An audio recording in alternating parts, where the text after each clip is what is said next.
Start. माझे नाव श्रुती आहे. मी आत्ता 7वीत शिकते. आज मी तुम्हाला स्पेलिंग बी लर्न देणार आहे. SAINT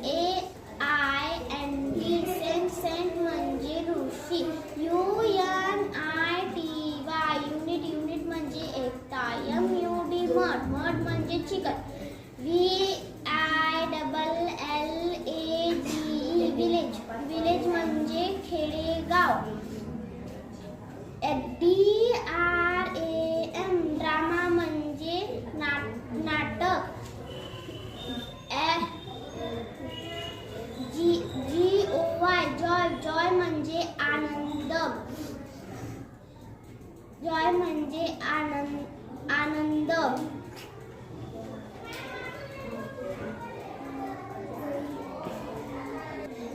EFFCT इफेक्ट म्हणजे किड्स. KIDS किड्स म्हणजे मुलं. वर्ल्ड.